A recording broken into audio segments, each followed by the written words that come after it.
Hello and welcome to PSC Panchayat, the official YouTube channel of Omni Sense Academy. आज हम अपनी lecture series में पढ़ने वाले हैं the fourth unit which is corruption. Corruption आज हम शुरू करेंगे और कोशिश करेंगे कि स्टेप वाइज इसको सारा कंप्लीट कर लें। अगर आप प्रीवियस ईयर क्वेश्चंस देखें करप्शन के तो उसमें देखेंगे what is corruption, various types of corruption पूछा है, करप्शन के इफेक्ट्स पूछे और करप्शन के टाइप्स मेजर्स पूछे हुए। तो हम कोशिश करेंगे कि पहले वीडियो में जो जो कवर हो सकता है वो कवर करेंगे, वरना नेक्स्ट वीडियो में उनको देखेंगे। तो पहले हम देख रहे हैं व्हाट इज़ करप्शन। जब very basic question what is corruption. अब इसके पहले वाले जो वीडियोस देखे होंगे आपने, ट्रांसपेरेंसी, अकाउंटेबिलिटी, इफेक्टिवनेस, एम्पैथी क्या होता है, उसमें समझने वाले एस्पेक्ट ज़्यादा थे। यहाँ पे क्योंकि करप्शन हम डेली दुनिया में अपनी स्कूल लाइफ में वो सब पढ़ते हुए आ रहे हैं, तो यहाँ पे समझने के कम और राइटिंग पार्ट ज़्यादा होगा। तो आप कोशिश करें कि नोट्स ज़्यादा अच्छे से लें और इसके ऊपर जो जो ऐड ऑन कर सकते हैं आप अपने नोट्स में ज़रूर करिएगा। ये परफेक्ट नोट्स नहीं है, लेकिन जो भी आप लिख सकते हैं मैं वो सारी चीज़ें प्रोवाइड करने की कोशिश करूँगा। तो शुरू करते हैं, what is corruption.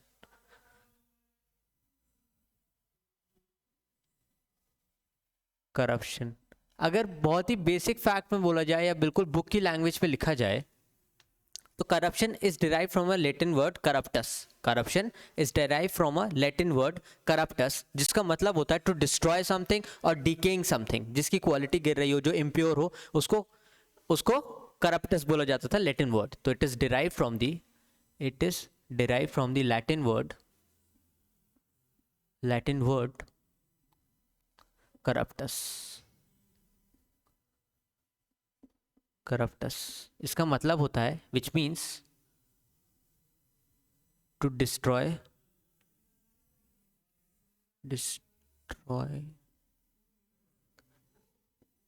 Decaying,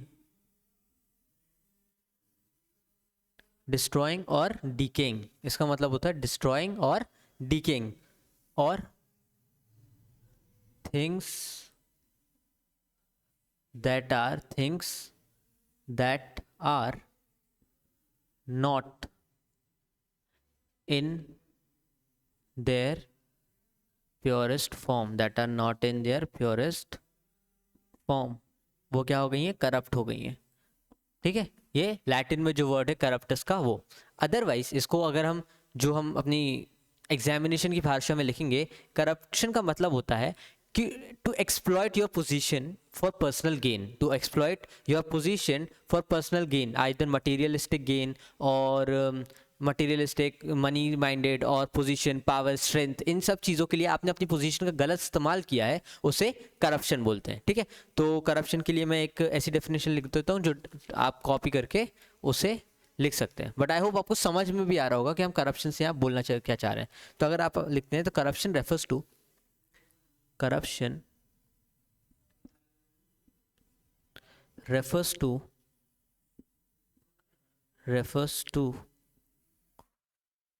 the deliberate or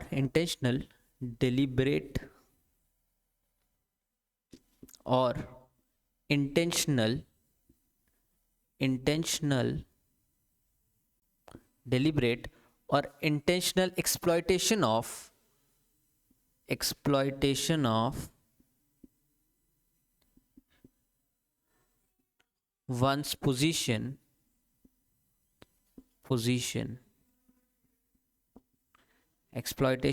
one's position for personal gain, exploitation of one's position, status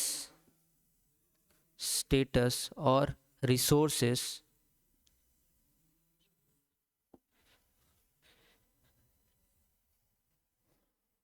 for personal gains,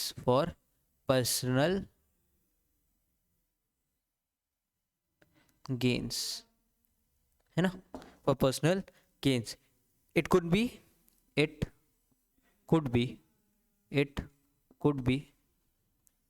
materialistic gain, it could be materialistic gain, or it could enhancement of power,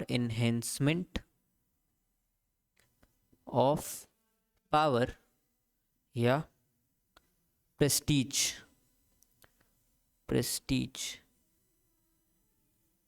है ना, ये सब के लिए जो आप अपनी power, अपनी पोजीशन का गलत इस्तेमाल करते हैं, that is known as corruption. ठीक है, एक और डेफिनेशन जो ट्रांसपेरेंसी इंटरनेशनल दी है, ट्रांसपेरेंसी इंटरनेशनल बोलती हैं, ट्रांसपेरेंसी इंटरनेशनल ने इन्होंने कहा है कि corruption is an scar, is a scar. Corruption क्या है? एक स्कार है। Corruption is a global scar, is a global scar, मतलब धब्बा है हमारे ऊपर, हमारे पूरी दुनिया के ऊपर। Corruption is a global scar. और एक और जो डेफिनेशन आप लिख सकते हैं, any act of dishonesty unethical, any act of dishonesty और unethical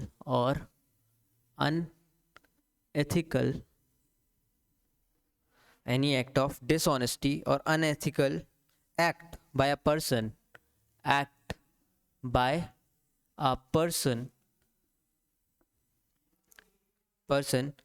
interested with position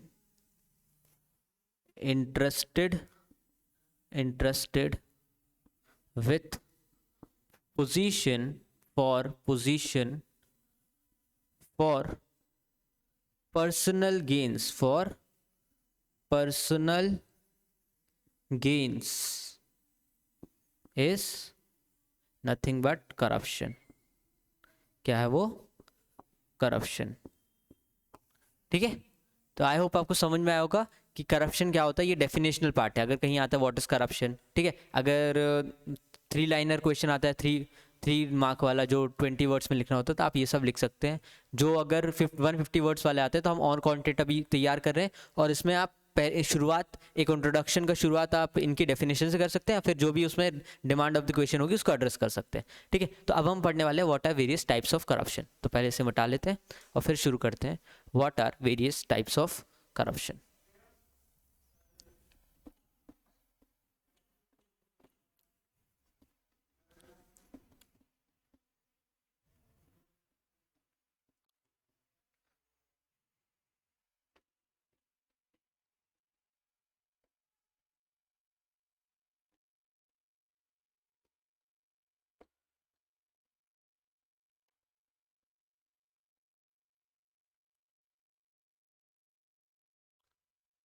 corruption के टाइप्स पढ़ने वाले, टाइप्स। ठीक है, तो हमने वेरियस टाइप्स निकाले और उसके सब टाइप्स निकाले हैं करप्शन को पढ़ने के लिए। ठीक है, तो सबसे पहले है टाइप्स ऑफ करप्शन है based on benefit to the parties. पहला बेसिस है based on benefits to the party, benefits to parties, या तो पार्टी या पार्टीज। इस पे 2 टाइप आते हैं based on benefit to the parties. इसमें 2 टाइप आते हैं। एक टाइप आता है कल्यूसिव एंड दूसरा आता है कोअर्सिव एंड कल्यूसिव। पहला आता है कोअर्सिव का मतलब होता है कि जो पोजीशन में है, जो पावर में है, जो ब्राइब टेकर है, वो ले रहा है, और and citizen is exploiting, citizen exploit हो रहा है। इसमें क्या होता है? कोअर्सिव में क्या होता है कि पावर में जो है वो ब्राइब लेता है, उसको फायदा है, और ये एक्सप्लॉइट होता है, सिटीजन एक्सप्लॉइट होता है। And collusive, second type is collusive corruption में दोनों को ही बेनिफिट होता है। कैसा? कल्यूसिव करप्शन में ब्राइब टेकर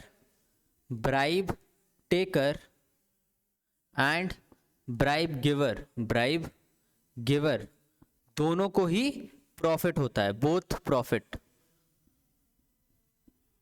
जहां पे किसी बिल्डर को अपनी लैंड क्लियर करानी है, तो वो क्या करेगा?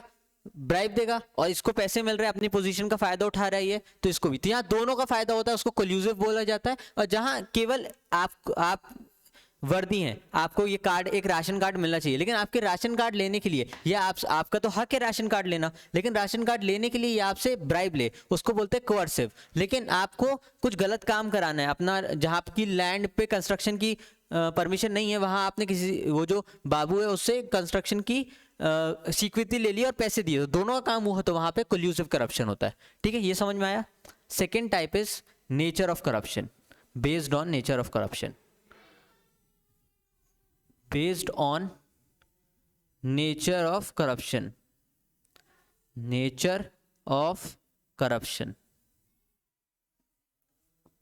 based on nature of corruption। Nature of corruption पे भी दो टाइप होते हैं। पहला होता है लीगल करप्शन, पहला होता है legal corruption, and second one is moral corruption. First is legal corruption and second one is moral corruption. Legal corruption में जो लॉ के अकॉर्डिंग आप अपनी जगह का गलत फायदा उठाते हैं, जब लॉ के अकॉर्डिंग आप अपनी जगह का गलत फायदा उठाते हैं, that is legal corruption. But आप मेंटली किसी चीज को एक्सप्लॉइट करने लग जाएं, मेंटली किसी की पोजीशन को गलत फायदा उठाने लगे, that is sorry, that is moral corruption. ठीक है, अब तीसरा है based on, third one is based on acceptance in society, acceptance in society। Society में करप्शन की कितनी एक्सेप्टेंस है, उसके बेसिस पे इसके तीन टाइप हैं। पहला इज ब्लैक, ग्रे एंड, एक ब्लैक है, एक ग्रे है, एंड एक और है वाइट। हाँ, तो पहला है वाइट करप्शन, वाइट करप्शन। दूसरा है ग्रे करप्शन, ग्रे करप्शन। तीसरा है black corruption, third one is black corruption, third one is black corruption. इसमें क्या होता है, वाइट करप्शन में जब सोसाइटी एक्सेप्ट कर लेती है corruption as a way, corruption को एक तरीका मानती है, एक लेजिटिमेट मीन मानती है पैसा कमाने का, स्पीड बनी का, जब करप्शन को बिल्कुल ओपनली एक्सेप्ट कर लिया जाता है सोसाइटी के द्वारा, that is white corruption. Openly accepted by society. ठीक है, ग्रे करप्शन में दो टाइप के इसके मीनिंग निकल सकते हैं। ग्रे करप्शन को समझने के दो तरीके हो सकते हैं, दो अलग अलग तरीकों से लोग समझते हैं, या स्कॉलर्स समझाते हैं ग्रे करप्शन को। ठीक है, पहला है कि ऐसा ही सोसाइटी के एक्सेप्टेंस के लेवल पे कि लोग सामने करप्शन को बुरा बोलेंगे, बट अगर पीछे मिलेगा तो ले लेंगे। ठीक है, अगर सामने लोग मुंह पे करप्शन को हाँ नहीं बोलेंगे कि करप्शन अच्छी चीज है, उनको बोलेंगे हाँ बहुत खराब चीज है ये वो, लेकिन अगर पीछे back of the table, under the table मिलेगा तो एक्सेप्ट कर लेंगे। एक तरीका ये। और ग्रे करप्शन को समझने का दूसरा तरीका है कि वो सारे एरियाज जिसको करप्शन समझा जाए या नहीं समझा जाए उस पर द्वंद्व है, वो सारे एरियाज जहां पे करप्शन को करेक्ट माना जाए या नहीं माना जाए उस पर कॉन्फ्लिक्ट है, जैसे कि प्रेशर ग्रुप्स। ठीक है, तो ये अपनी बात को बनाने के लिए अपनी पोजीशन का सही फायदा उठाते हैं, गलत फायदा उठाते हैं, इसमें अभी द्वंद्व है सोसाइटी में, एक्सेप्टेंस है या नहीं है, उसकी समझ कम है, उसको ग्रे करप्शन बोलते हैं।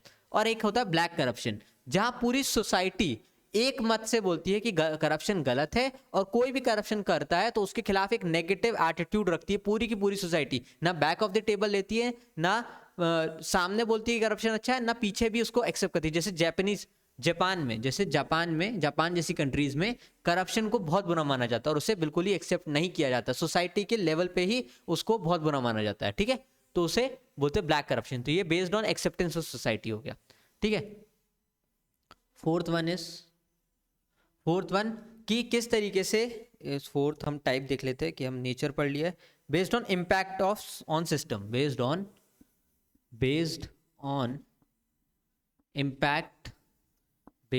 impact on system, सिस्टम के ऊपर कैसा इम्पैक्ट पड़ेगा, इसके बेसिस पे दो टाइप के करप्शन होते हैं। पहला है सिस्टमैटिक करप्शन, पहला है सिस्टमैटिक करप्शन। इधर क्या होता है, सिस्टमैटिक करप्शन में whole system is involve in corruption, whole system is involve in corruption.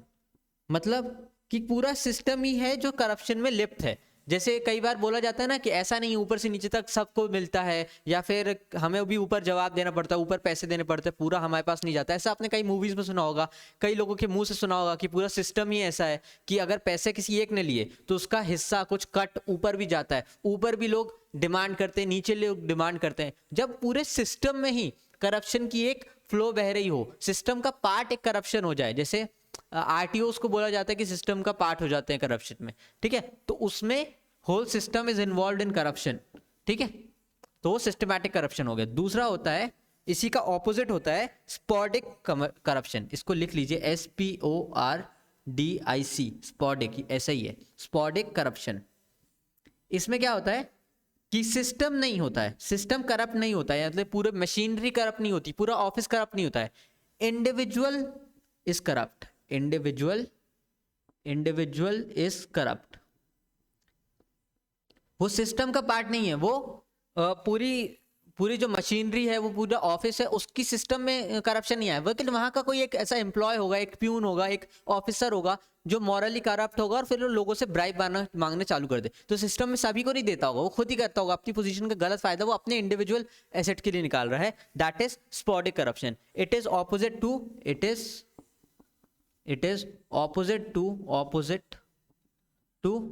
systematic corruption. It is opposite to systematic corruption के अगेंस्ट है, ठीक है। फिर एक और टाइप क्या है, one more type, based on acceptance in society हो गया, based on demand of corruption, ठीक है, based on demand of corruption, based on demand of corruption. किस तरीके से लोग करप्शन में डिमांड करते हैं, इसके दो टाइप हैं, बेस्ड ऑन डिमांड के दो टाइप हैं। पहला है meat eating corruption, meat eating corruption, जहां पे एक्सप्लिसिटली डिमांड की जाती है किसी काम के लिए। मीट ईटिंग करप्शन में क्या होता है कि एक्सप्लिसिटली डिमांड करते हैं ब्राइब के लिए, explicitly demand for bribe, demand. लेकिन ग्रास ईटिंग करप्शन,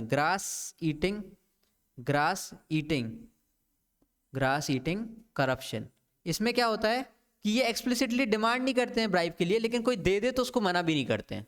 इस करप्शन में क्या होता है कि एक्सप्लिसिटली डिमांड नहीं होती है, एक्सप्लिसिट डिमांड जो होती है नहीं होती है, डिमांड नहीं होती है, बट रिफ्यूजल भी नहीं होता है, रिफ्यूजल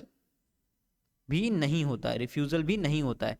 मतलब एक्सप्लिसिटली डिमांड नहीं करेंगे, लेकिन कोई करप्शन यानी कोई पैसे दे देगा तो उसको रख लेंगे, that is grass eating corruption. और कोई सामने से डिमांड करे कि नहीं इतने पैसे लगेंगे आपको काम कराने में, that is meat eating corruption. I hope आपको ये समझ में आए होंगे टाइप ऑफ करप्शन में हमारे पास ऑलमोस्ट 11 टाइप हो गए हैं, 5 बेसिस पे, ठीक है। अब हम नेक्स्ट पढ़ेंगे what is causes of corruption, various causes को आइडेंटिफाई करेंगे, what are various causes of corruption, ठीक है। तो पहले इसको मिटा लेते हैं, फिर हम कॉजेस की तरफ चलते हैं।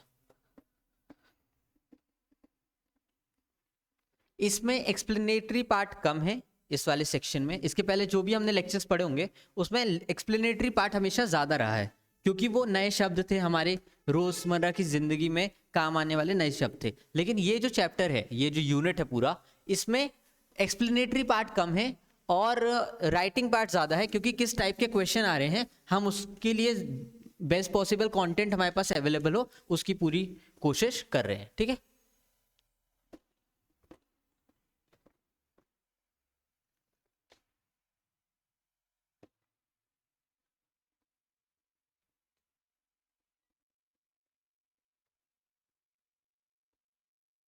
आज हम शुरू करने वाले हैं what are various causes of corruption, ठीक है। Causes of corruption, causes causes of corruption में हम देखेंगे कि हमारे पास मल्टीपल फैक्टर्स हैं। हम 5 फैक्टर्स में अपने कॉजेज को, अगर यहाँ पे इसको मिटा दिया जाए तो हम 5 फैक्टर्स में अपने कॉजेज को एक्सप्लेन कर सकते हैं। ठीक है, कॉजेज ऑफ करप्शन में हम 5 फैक्टर्स में इसको डिस्ट्रीब्यूट कर सकते हैं। ठीक है, पहला सिस्टमैटिक है ना, एडमिनिस्ट्रेटिव फैक्टर्स, एडमिनिस्ट्रेटिव फैक्टर्स। ठीक है, दूसरा है हमारे पास, पहला है political factors, political factors, social factors, social factors. तीसरा है individual factors, individual factors.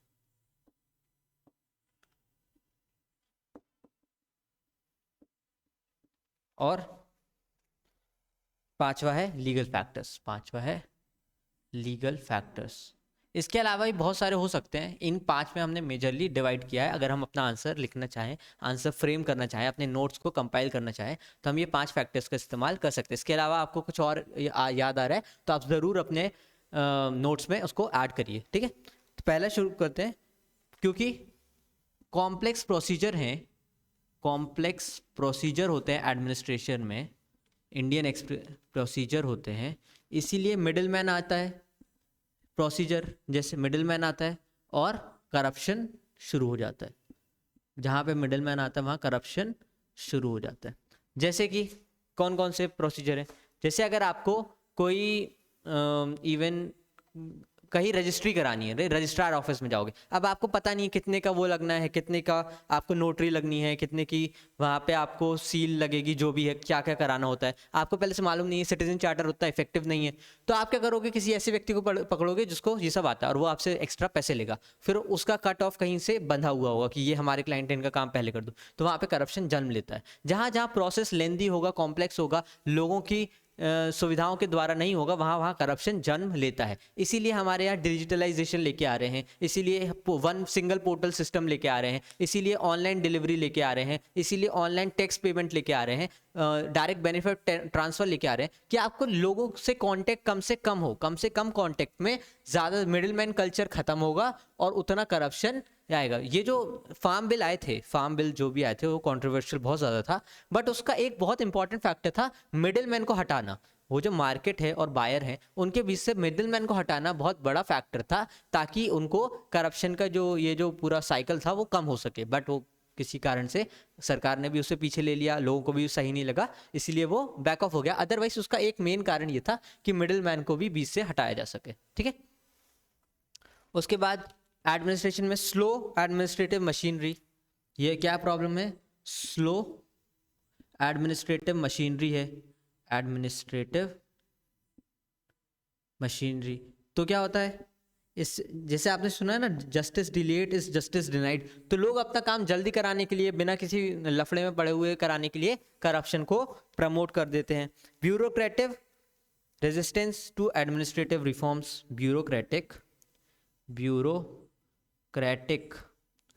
Resistance to administrative reforms. इन रिफॉर्म्स को ब्यूरोक्रेट्स डिनाई करते हैं क्योंकि उनकी जो कैपेसिटीज है वो कम होती हैं और उससे करप्शन को कम करने में चीज़ें बहुत होती है। और पीयर प्रेशर में भी, पीयर प्रेशर जैसे कि पूरा ऑफिस कर रहा है, तुम अकेले, आपने ये बात सुनी होगी ना कि सभी लोग तो लेते हैं, तुम कैसे अकेले सिस्टम बदलोगे, तो अगर सब लेंगे तो तुम्हें तो लेना ही पड़ेगा। वो क्या है, दैट इज पीयर प्रेशर, लोग आपके ऊपर दबाव बनाते हैं उनके जैसे काम करने के लिए।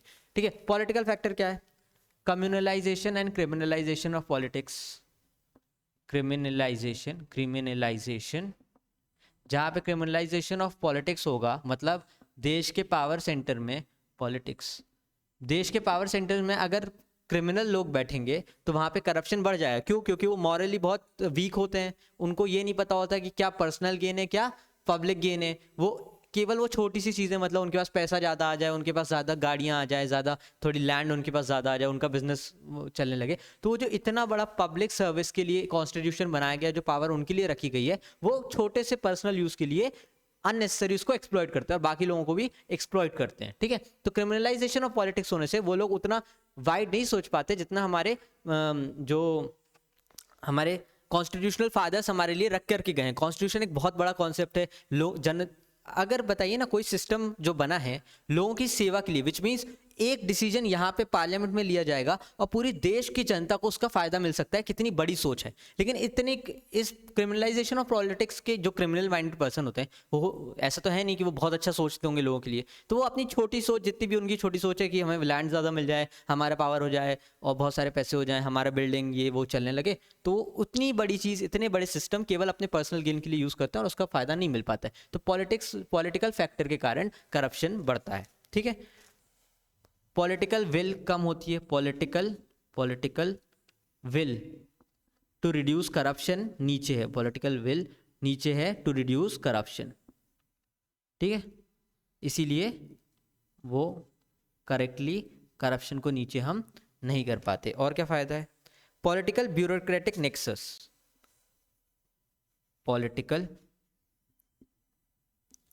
Political bureaucratic nexus. इससे क्या दिक्कत होती है? नेक्सस का मतलब होता है इन दोनों का एक गठबंधन टाइप का है, जहां पे ये इसको फेवर करते हैं और ये इसको फेवर करते हैं, और जब ऐसी स्थिति आती है तो actually benefit of the people नहीं हो पाता है और करप्शन बढ़ता है। लेकिन इसका फायदा क्या है, इसका नुकसान क्या है? क्या होता है कि ब्यूरोक्रेट एक परमानेंट एग्जीक्यूटिव है और इनका काम है अपने पॉलिटिकल मास्टर या जो भी मंत्री हैं उनको सही सलाह देना कि क्या क्या होना चाहिए। लेकिन ये क्या सलाह देते हैं? अगर पॉलिटिकल ब्यूरोक्रेटिक नेक्सस होगा, अगर ये नेक्सस रहेगा, तो ये क्या सलाह लेंगे? जो इनको पसंद आए, ना कि जो होना चाहिए। तो इनको क्या मिल जाएगा? इनका ट्रांसफर, और यानी इनको प्रमोशन मिल जाएगा, इसकी पोजीशन इसको अच्छा लगेगा, ठीक है। ऐसे चीजें बताते हैं जो इनके फायदे की है, रेदर जो पब्लिक गुड की हैं। तो वहां पे करप्शन नीचे होता है। जैसे TN सेशन से हमारे election commission of India, farmer election commission of India, उन्होंने ऐसे रिफॉर्म किए जो लोगों की भलाई के लिए थे। लेकिन अब क्या हो गया है? अब इलेक्शन कमीशन ऑफ इंडिया के ऊपर सुप्रीम कोर्ट ने सवाल उठाए हैं कि इस पर बहुत जल्दी चेंजेस होते हैं। ये एक प्रमोशन की प्रक्रिया बन गई है, एक प्रमोशन वाली सीट बन गई है, रेदर एक यानी independent election commission of India वैसी नहीं रही जैसी वो थी। सुप्रीम कोर्ट ऑफ इंडिया ने अपने प्रीवियस जस्टिस में ऐसा कहा, अपने प्रीवियस ऑब्जर्वेशन में ऐसा कहा।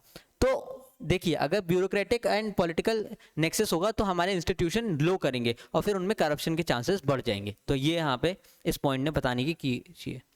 और एक्सेसिव यूज ऑफ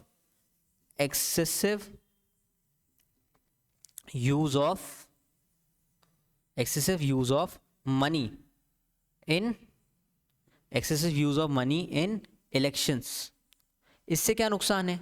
क्या होता है जब आप ज्यादा पैसे इलेक्शन में यूज करने लगो तो एक्चुअल रिप्रेजेंटेटिव ऑफ पीपल जो होते हैं वो तो इलेक्शन लड़ ही नहीं पाएंगे। क्यों? क्योंकि आपने ज्यादा मनी पावर, मसल पावर दिखा करके उसको एक्चुअल रिप्रेजेंटेटिव को तो नीचे कर दिया। तो अब केवल वही लोग आएंगे जिनके पास पैसा है। अब वो पैसा इन्वेस्ट करते हैं या फिर खर्च करते हैं, वो डिफरेंस है। अगर आप वो इन्वेस्ट करते हैं विच मीन्स वो रिटर्न चाहेंगे, और वो फिर और पैसा अपने लिए इंडिविजुअल ग्रोथ के लिए चाहते हैं रेदर ओवरऑल सोसाइटी की ग्रोथ के लिए। तो वहाँ पे प्रॉब्लम आती है जब ज़्यादा पैसा इन्वॉल्व होता है, इसीलिए वहाँ पे प्रॉब्लम आती है। इसीलिए कई बार इलेक्शन कमीशन या इलेक्टोरल रिफॉर्म में ये भी कहा गया है कि हर पार्टी को सरकार यानी गवर्नमेंट फंड से कुछ कुछ पैसा मिले इलेक्शन लड़ने के लिए, रेदर वो अपना पैसा यूज़ करें। उससे क्या होता है? करप्शन ज़्यादा बढ़ता है, ठीक है। फिर है social factor.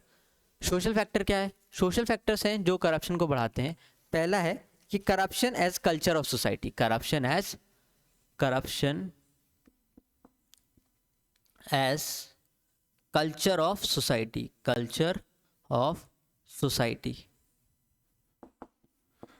Corruption as culture of society, वो करप्शन कल्चर का पार्ट हो जाती है। करप्शन अपनी वर्किंग डेली लाइफ का एक्सेप्टेंस बन जाती है। जो हमने अभी देखा था ना कि वाइट करप्शन में क्या होता है कि लोग एक्सेप्ट कर लेते हैं करप्शन तो होना ही है, ठीक है। For example white corruption.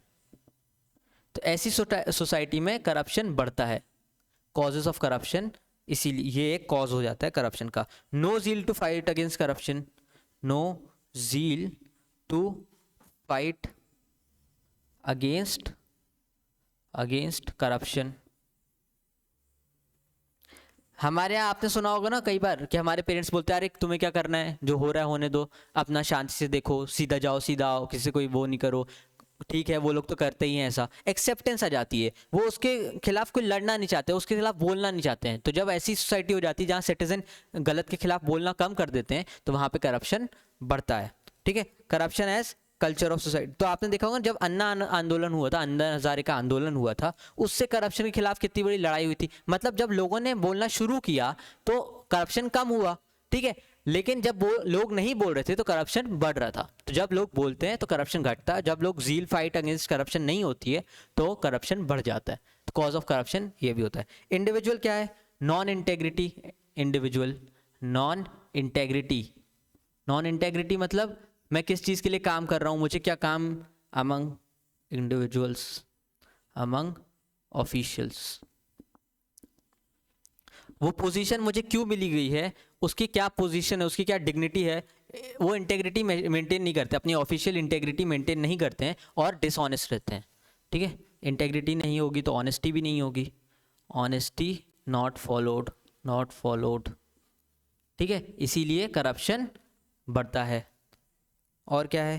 Personal who morally corrupt, fearful with system,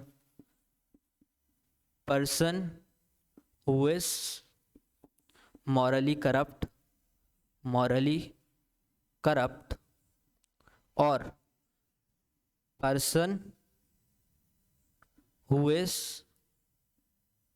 fearful with system, fearful with system।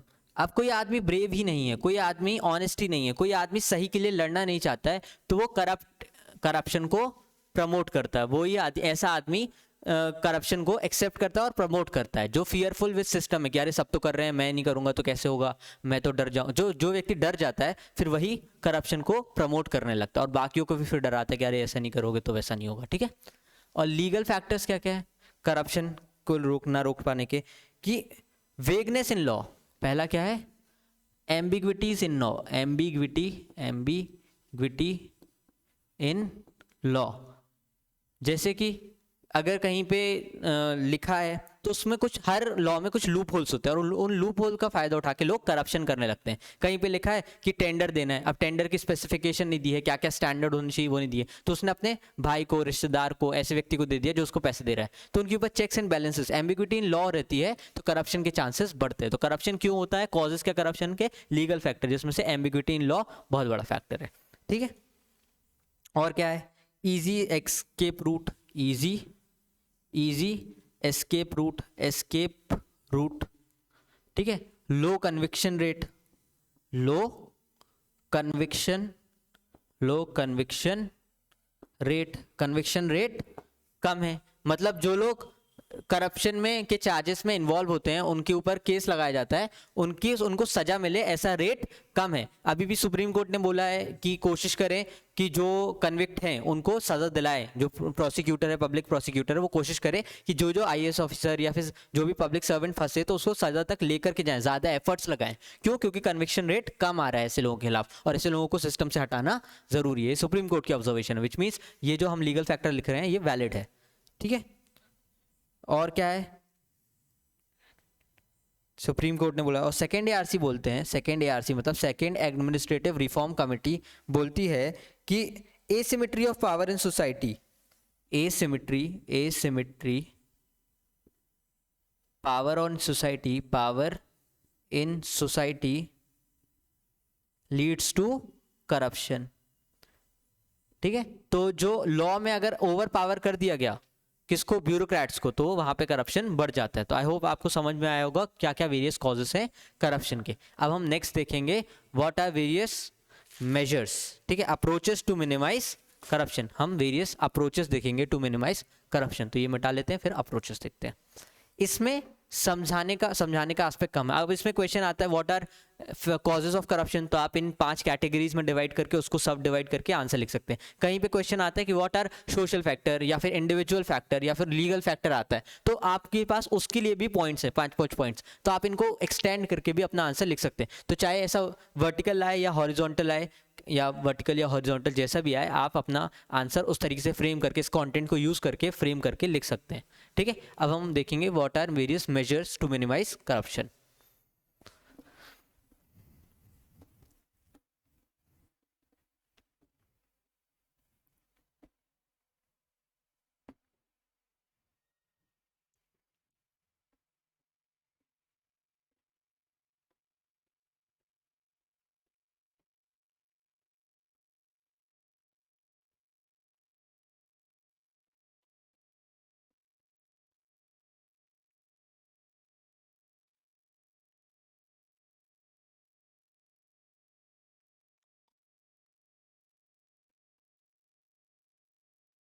ठीक है, अब देखते हैं what are various approaches to minimize corruption.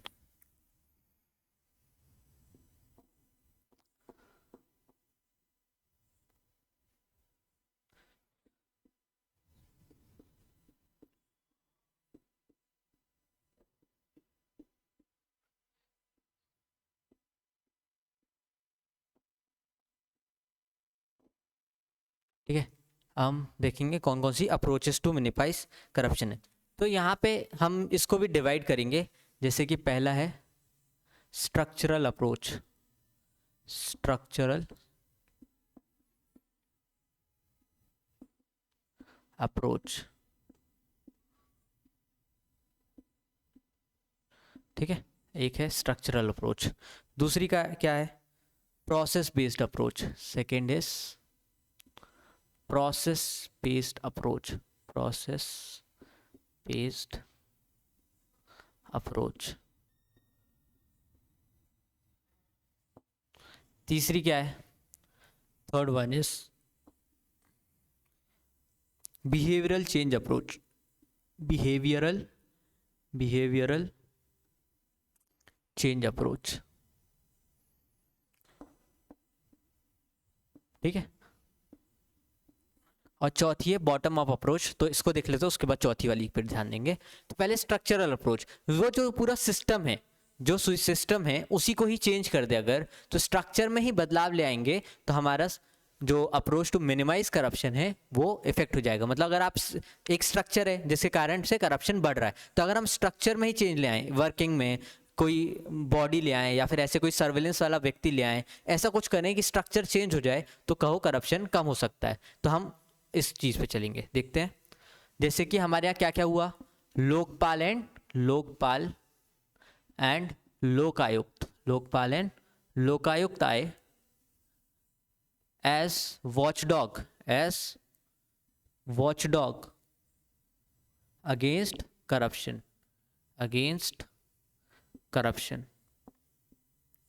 ठीक है, और क्या हुआ है हमारे यहाँ स्ट्रक्चर को चेंज करने के लिए? Decentralisation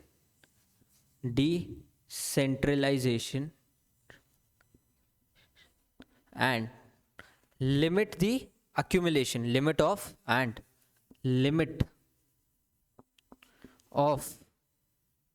accumulation। decentralization and limit of accumulation of power in few hand। हमने ऐसा स्ट्रक्चर बनाया, हमने डिसेंट्रलाइज डेमोक्रेसी बनाई, हमने 42nd and 43rd constitution 73rd and 74th constitutional amendment लेके आए। ठीक है, ताकि हम डिसेंट्रलाइजेशन ऑफ पावर कर सके, कुछ लोगों के हाथ में ज़्यादा पावर ना रहे, लोगों के पास, जनता के पास जितने ज़्यादा पावर जा सके उतनी जनता के पास जाए, ताकि कुछ लोगों के पास कम लोगों के पास ज़्यादा पावर होगी तो एक्सप्लॉयटेशन एंड करप्शन बढ़ेगा। लेकिन अगर सबके पास पावर होगी और अकाउंटेबिलिटी ट्रांसपेरेंसी इन सिस्टम आती रहेगी तो वहाँ पर करप्शन कम होगा। In few hands. ठीक है, और क्या है? सोशल ऑडिट की व्यवस्था और डिजिटलाइजेशन ऑफ सिस्टम। क्या? Digitalisation of system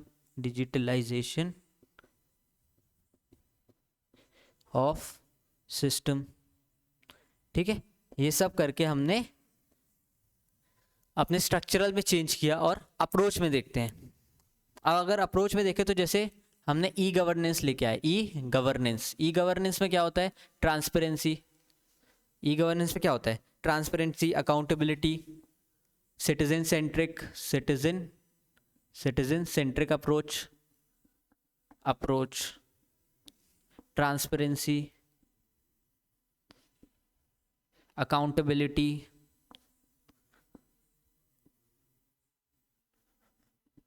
consensus based decision making.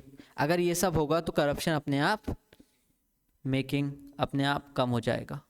ठीक है, ये ई गवर्नेंस। दूसरा क्या है कि मोर जनरल लेस गवर्नमेंट, मोर गवर्नेंस, गवर्नमेंट का ये मॉडल रहा है, मोर गवर्नेंस लेस गवर्नमेंट। और इसको इम्प्लीमेंट करने के लिए बहुत सारी पॉलिसीज लेके आए हैं प्रोसेस में। कैसे? डायरेक्ट बेनिफिट ट्रांसफर, है ना, कॉन्टैक्टलेस पेमेंट।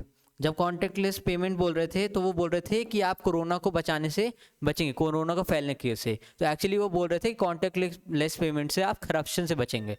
ठीक है, कोरोना जो करप्शन नाम का कोरोना है वो कम जाएगा। ठीक है, डिजी लॉकर। अब डिजी लॉकर से कैसे करप्शन रुकेगा? डिजी लॉकर, अब जैसे कि आप रोड में जा रहे हैं और आपको कोई ट्रैफिक पुलिस वाला रोक लेता है कि आपके पास कागज़ नहीं है, तो आप अगर डिजी लॉकर में अपने सारे कागज़ रखते हैं तो वहाँ पे आप दिखा करके लेके भी घूमने की ज़रूरत नहीं, करप्शन ही मिनिमाइज हो जाएगा, डिजी लॉकर से आपका काम हो जाएगा। या फिर जो फास्टैग यूज़ हुआ था, किसमें फास्टैग यूज़ होता है ना, फास्टैग यूज़ हुआ, तो फास्टैग यूज़ से होने से क्या है कि वो जो टोल नाके पे करप्शन हो जाता था, लोग पैसे मार लेते थे, लोगों के बीच में कॉन्फ्लिक्ट हो जाता था, वो सब नहीं होगा। वहाँ से डायरेक्ट आएगा, स्कैन होगा और जाओ। समझ रहे हो? तो ये सब यूज़ अप्रोचेस में है, प्रोसेस पे है। प्रोसेस ही चेंज कर दिया, प्रोसेस में ही डिजिटलाइजेशन लेके आ गए, प्रोसेस में ही और ट्रांसपेरेंसी अकाउंटेबिलिटी लेके आ गए। जैसे आरटीआई फाइल कर सकते हो आप, तो आप ये प्रोसेस में ही। अब बिहेवियरल चेंज, बिहेवियर कैसे चेंज किया लोगों का? बिहेवियर चेंज किया जैसे कि कोड ऑफ कंडक्ट लेके आके, कोड ऑफ कंडक्ट क्या होता है कि क्या सही क्या गलत। एक सिविल सर्वेंट को जब बताया जाता है क्या सही है क्या आपके लिए गलत है, आपको कौन से कपड़े पहनने हैं, आपको कैसा व्यवहार रखना है, कितने गिफ्ट लेने हैं, वो सब किस में मेंशन होता है? कोड ऑफ कंडक्ट में। कोड ऑफ एथिक्स, आपके कैसे विचार होने चाहिए वीकर सेक्शन ऑफ सोसाइटी की तरफ, कंपैशन, एम्पैथी। ठीक है, ये सब होना चाहिए वीकर सेक्शन की तरफ। आप कंपैशनेट होने चाहिए, डेडिकेटेड, लॉयल, ठीक है, इंटीग्रेटेड पर्सन होना चाहिए। तो कोड ऑफ एथिक्स भी होता है जिसके कारण आपके बिहेवियर में चेंज आता है। और क्या है? मैक्सिमलिस्ट अप्रोच इन, और क्या है? Accountability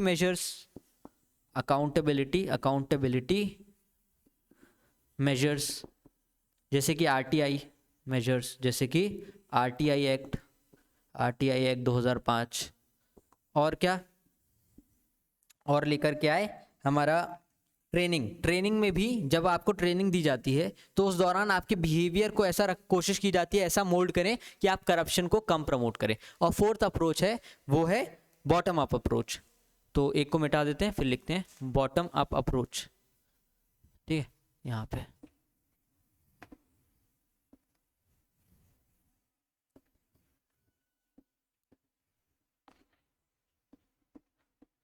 bottom up approach.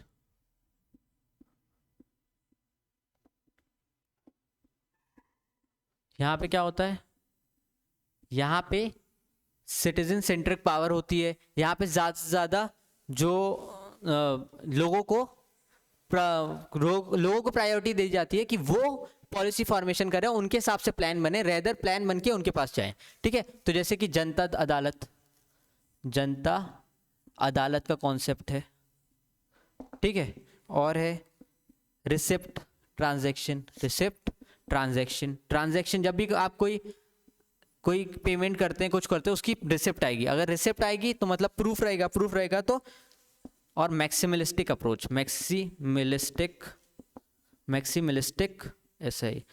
मैक्सिमलिस्टिक approach मतलब ऐसा नहीं कि आपका जो काम है आप वो करके आ गए, पीपल सेंट्रिक होना चाहिए, उनको आपको विथ कर्टेसी उनके साथ काम करना है, आपको हेल्पफुल नेचर रखना है। आपका काम ये नहीं है कि राशन कार्ड जाओ, आपको ये भी देखना है कि राशन कार्ड में उनको खाना मिल रहा है कि नहीं, क्वालिटी फूड मिल रहा है कि नहीं, बार बार इंस्पेक्शन करना है। उसके बाद इंस्पेक्शन के बाद सही लोगों को मिलना है कि नहीं, वो जिनका कार्ड खराब हो गया, गुम गया, उनको क्या करेंगे, जिनको पूरा खाना नहीं मिल रहा है उनकी कंप्लेंट कौन सुनेगा, कंप्लेंट कितनी देर में रजिस्टर होगी, कितनी देर में उनके निवारण होगा। अगर ऐसे लोग जो सच में भूखे हैं लेकिन उनके पास कार्ड नहीं तो वो कैसे बनेगा। ये है मैक्सिमलिस्टिक अप्रोच कि केवल जो काम दिया वो नहीं करना, उसके साथ जो जो प्रॉब्लम आ रही है उनको भी एड्रेस करना है। That is maximalistic approach. तो हम अप्रोचेस टू मिनिमाइज करप्शन ये हमारी तरफ से हो गया है। अब नेक्स्ट हम देखेंगे what are measures of corruption. Measures किस तरीके से देखते हैं तो देख लेते हैं। मेजर्स ऑफ करप्शन, मेजर एक है ये अप्रोचेस टू मिनिमाइज, एक मेजर ऑफ करप्शन आपके, मेजर ऑफ करप्शन आपके उसमें दिया हुआ है सिलेबस में। मेजर का मतलब है कि करप्शन कितना है उसको नापेंगे कैसे, मेजर करना, जो मेजर करना वो नापने वाला मेजर है। ठीक है, तो किस तरीके से करप्शन सोसाइटी में है या नहीं है वो नाप सकते हैं, तो ये देखना होगा। Measure of corruption. ठीक है, अगर आप अपना सिलेबस देखेंगे तो आपको एक टॉपिक मिलेगा मेजर ऑफ करप्शन।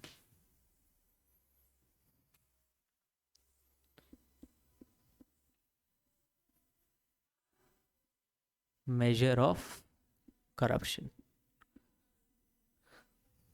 तो इस पे अगर क्वेश्चन आता है तो इसका मतलब होता है to measure the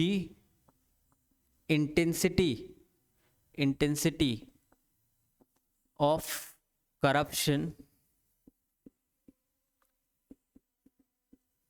available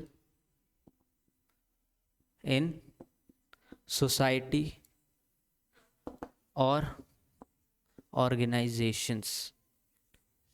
organisation में, सोसाइटी में कितना करप्शन अवेलेबल है उसको, और कैसे कैसे मेजर कर सकते हैं, तो ये कुछ तरीके हैं। These are the way to measure degree of corruption prevailing in, या फिर लिख सकते हैं डिग्री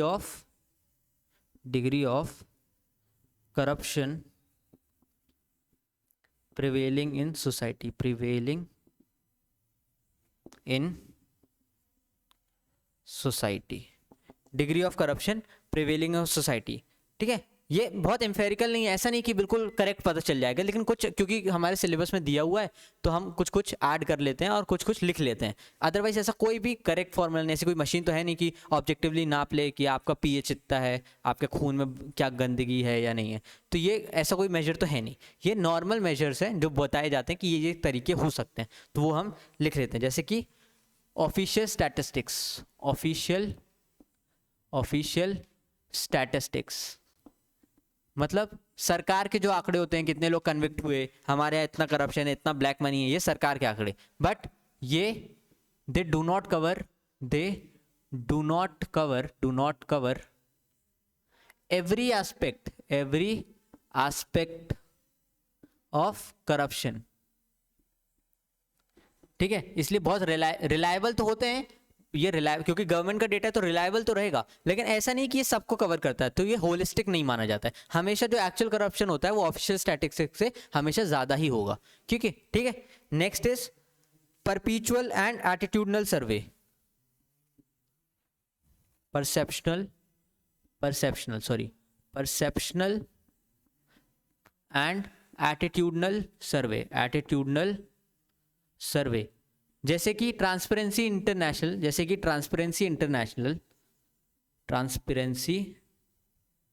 इंटरनेशनल अपना सर्वे करती है।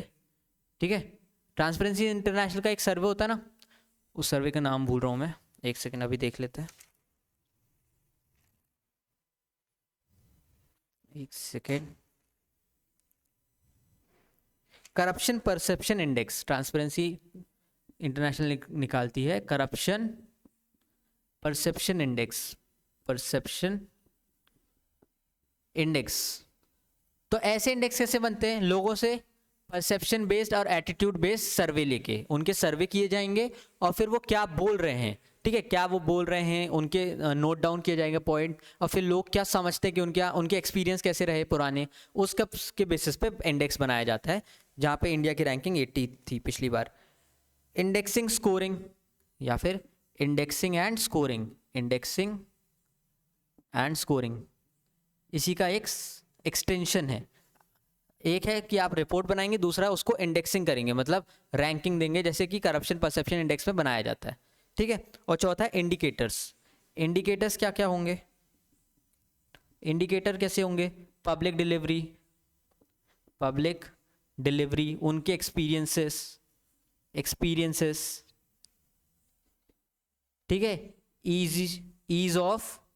Ease of grievance redressal mechanism, grievance redressal